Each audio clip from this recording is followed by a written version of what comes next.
सकाळपासून 3 ते 4 लोकांनी एकच प्रश्न विचारलेला आहे, तो म्हणजे त्वचा विकार, एक्झिमा, इसब यावर घरगुती काय उपाय करता येईल? ज्या लोकांना एक्झिमा आहे, इसब आहे, अशा लोकांनी पहिली गोष्ट पोट साफ राहिलं पाहिजे व्यवस्थित. त्यामुळे चहा, कॉफी, दूध, साखर, मांसाहार, मैदा, जड पदार्थ, तेलकट, तिखट, आंबट पदार्थ हे वर्ज्य करा. बऱ्यापैकी सात्विक आहार ठेवा.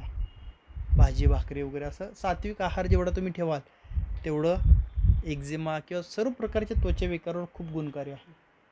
विशेष एक्झिमासाठी आता आपण काय 4-5 घरगुती उपाय सांगतो ते नक्की करा. आडुळशाचं झाड सर्वांना माहीत आहे. जर आडुळशीची 2 पानं घेतली, यामध्ये 1 चमचा हळद टाका, 2 चमचे गोमूत्र, ह्यांची पेस्ट बनवा. ज्या ठिकाणी एक्झिमा आहे त्या ठिकाणी याचा लेप द्या. रात्री झोपताना वरून कापड वगैरे बांधा, सकाळी ते धुवून टाका. 4-8 दिवस जर नियमित केलं तर यामुळे सर्व प्रकारचे एक्झिमासारखे जे व्याधी आहेत हे ठीक होतात. छोटे छोटे घरगुती उपाय. आपल्या घराजवळ कुठे कडुलिंबाचं झाड असतं, कुठे सहज उपलब्ध होणारी वनस्पती आहे. त्याची मूठभर पाणी आणा, स्वच्छ धुवा, चेचून रस काढा अर्धा कप. यामध्ये 4 ते 5 काळी मिरींची पावडर टाका, मिक्स करा चांगलं. 2 चमचे सकाळ संध्याकाळी प्या. बाकी जो वरचा आहे ह्याचा लेप तुम्ही तुमचे जे एक्झिमा आहे त्यावर लावा. हा रस लावल्यामुळे, याचा लेप लावल्यामुळेही एक्झिमासारखे ज्या समस्या आहेत ह्या ठीक होतात. भरपूर लोकांना या घरगुती उपायाचा फायदा झालेला आहे आणि भरपूर व्याधीमध्ये झालेला आहे. करंज तेल हे खूप गुणकारी आहे. 2-3 चमचे करंज तेल घ्या, अर्धा चमचा कापूर घ्या, 2 चमचे लिंबू घ्या, लिंबूचा रस घ्या. एका वाटीमध्ये टाकून मिक्स करा चांगलं व्यवस्थित. हे दिवसातून 2-3 वेळा ज्या ठिकाणी एक्झिमा आहे ती जागा साफ करायची आणि त्यावर लावायचं. ह्यामुळे ही एक्झिमाची समस्या खूप कमी वेळामध्ये चांगली ठीक होते.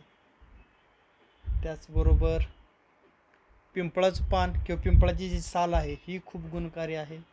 पिंपळाची साल जर काढून आणली, सुकवली सावलीमध्ये, ही जाळली, हिची जी राख आहे ही राख थोडंसं पाणी टाकून खलायची आणि ज्या ठिकाणी एक्झिमा आहे त्या ठिकाणी लावायची रात्री झोपताना. सकाळी धुवून टाकायचे. असं तुम्ही 4-8 दिवस जर केलं तर याचा एक खूप छान फायदा एक्झिमा ठीक होण्यासाठी होतो. आपल्या घरामध्ये बटाटा आहे, बटाटे शिजवायचं. 1-2 चमचे त्यातलं बटाटा जो शिजवलेला आहे भाग हा घ्यायचा, व्यवस्थित मळायचा आणि ज्या ठिकाणी एक्झिमा आहे त्यावर याचा लेप द्यायचा. वरून कापड वगैरे बांधा. रात्री झोपलात सकाळपर्यंत जरा फुगतं बऱ्यापैकी. साफ करायची ती जखम, ती जागा व्यवस्थित साफ करायची. यामुळे जे आतले बॅक्टेरिया वगैरे आहेत, जंतू आहेत, हे नष्ट होऊन जातील. याचा खूप छान फायदा आपल्याला बटाट्याचा हे एक्झिमा ठीक करण्यासाठी होतो. शनिवारी आपण रुईची झाडं म्हणजे रुईच्या पानाची माळ मारुतीला घालतो. हे जे रुई आहे याचं पान तोडलं तर जो चीक बाहेर येतो पांढरा, हा चीक ही एक्झिमावर खूप गुणकारी आहे. एक्झिमाची जी जागा आहे स्वच्छ धुवायची आणि यावर रुईचा चीक लावायचा. एक्झिमाचे जे जंतू आहेत हे मरण्यासाठी खूप छान फायदा होतो. छोटे छोटे असे घरगुती उपाय करून आपण त्वचेविकार एक्झिमा नष्ट करू शकतो.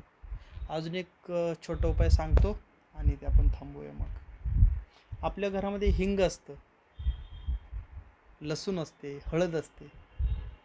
अर्धा चमचा हळद घ्या, अर्धा चमचा हिंग घ्या, 8 ते 10 लसूणच्या पाकळ्या घ्या, एकत्र करा, चेचा. हा एक मलम तयार, चटणी तयार झाल्यासारखी होते.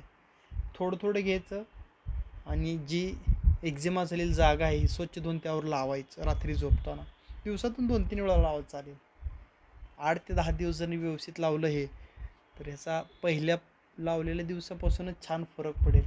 ज्या लोकांना खाज भरपूर वारंवार येते तो त्रास तर पहिल्या दिवशीच ठीक होणार.